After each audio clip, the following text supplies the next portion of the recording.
In order for you to see this image, we should go back.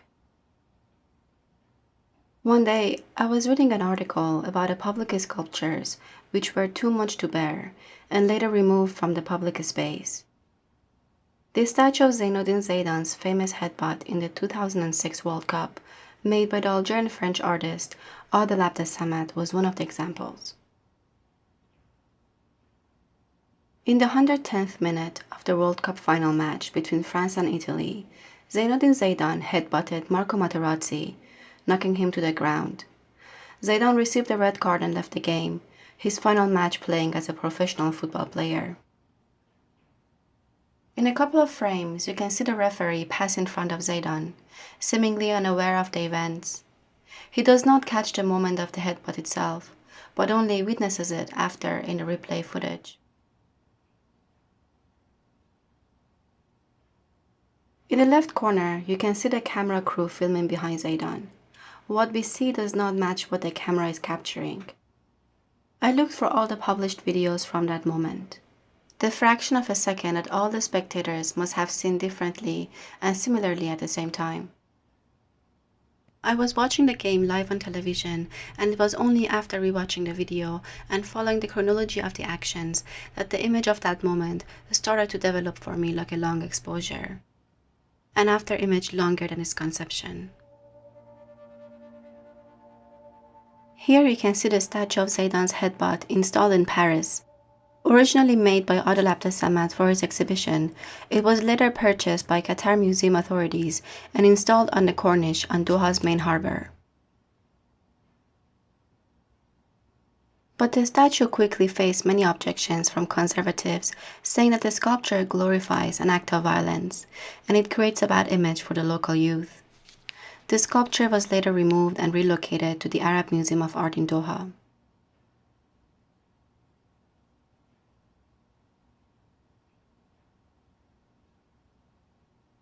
Will the storage room of the museum be a closure for this chain of events? A place for this image to come to rest, an endpoint for it to become something different? Or will the images of the sculpture start another life and become their own monuments?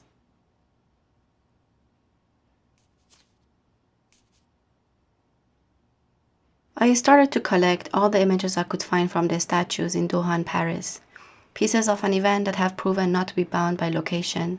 They were moved across continents and were made from bronze, paper, and images. That moment was concretized as a moving image, and once rewatched, it had the potential to be something different. The spectators of that moment must have surpassed an unknown number. If one calculates all the video replays at press conferences and interviews about France's national icon and his final image.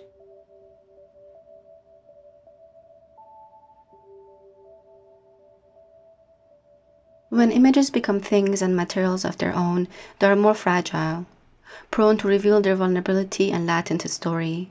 They can be reframed and relocated.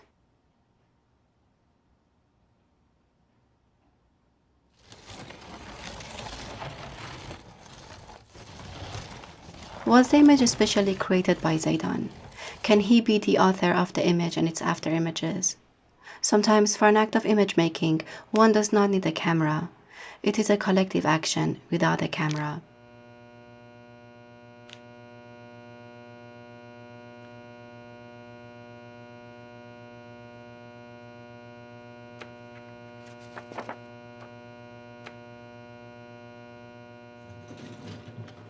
I thought about an image that could live a dissimilar life from Zaidan's final image, one that did not immediately appear to have had any before or after.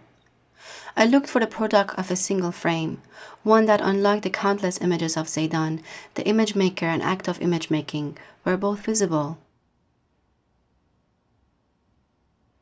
Between 1848 and 1896, Nasruddin Shah Qajar was the king of then Persia. An avid photographer, Nasruddin Shah had his own darkroom with 3 personal photographers. Here you can see him looking into the camera as the photographer Anton Sevrogin and his assistant are releasing the shutter in the Hall of Mirrors at Saheb Qaraniye Palace in Tehran. Distancing himself and the camera from the mirrors, Anton Severgin has become one with the space, almost indistinguishable from the rest of the reflections. If one were to count the occupants of this image, should we include the reflections as well? A closer exploration of this image reveals their positioning and spatial arrangement. A man is seen in the mirror whose presence we are only aware by his reflection. There is a photographer who seems to be reflected in the mirror behind Nasruddin Shah. It is not clear if there is a third person next to him or not.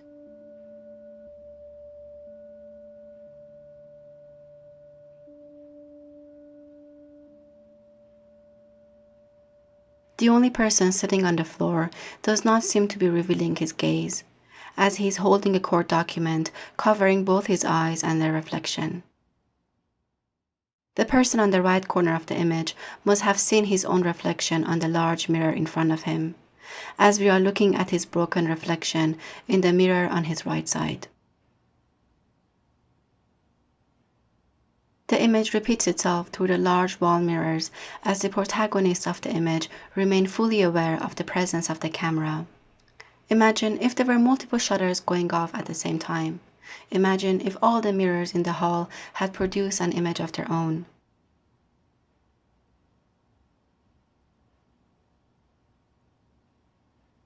Unlike in the case of Zaydan's headbutt, this image is the only document of their gaze, the only thing to which we have to hold on. Sometimes I think Nasruddin Shah had thought about the large mirrors, slightly tilted away from the wall, and he intentionally chose to sit on the left corner of the frame, while letting the camera distance itself far back in the mirror. I think Anton Severgin staged his photograph, knowing one day we would count the mirrors and map the occupants of this image through their reflections, while he himself would become one with the space, almost invisible.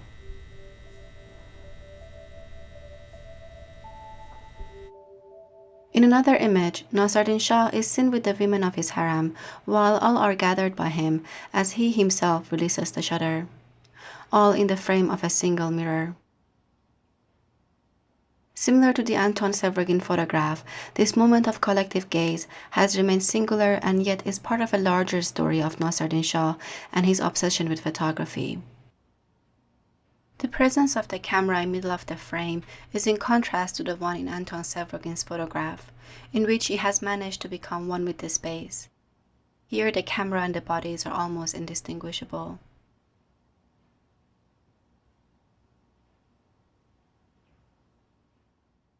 I found a close-up shot of this photograph online.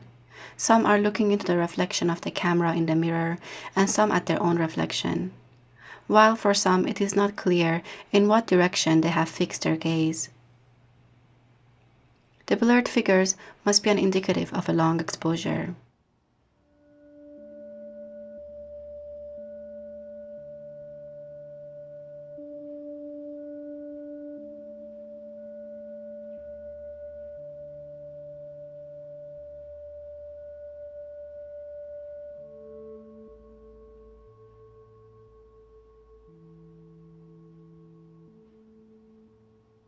I wonder if Jafal knew about Nasruddin Shah as he was planning his photograph, Picture for Women, taken in 1979. Here you can see the woman in the photograph looking into the camera, as Jafal is looking outside the frame of the photograph. Jafal's reference for this photograph is a painting by Edouard Manet called A Bar at the Folies Bergère, painted in 1882. In the painting, there is a barmaid whose gaze is pointed outside of the frame of the painting, while the man whose presence we are only aware through his reflection in the mirror behind the barmaid is directing his gaze toward the viewer. Jafal reversed the order of gaze exchange between the viewer, camera, woman, and the man.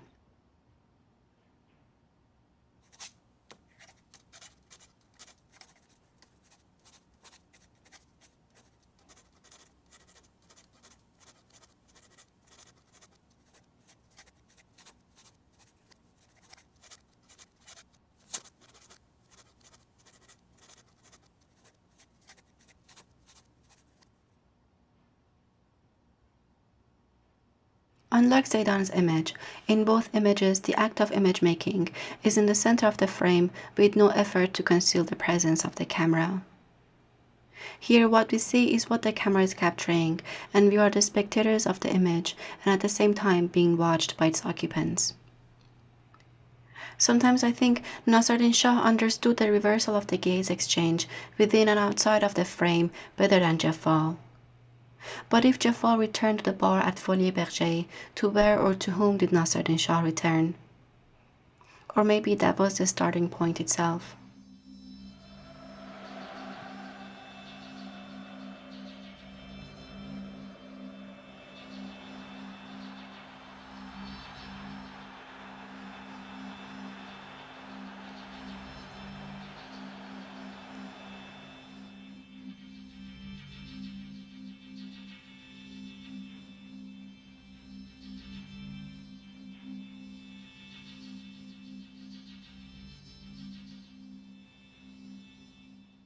How can one be an occupant of all these images?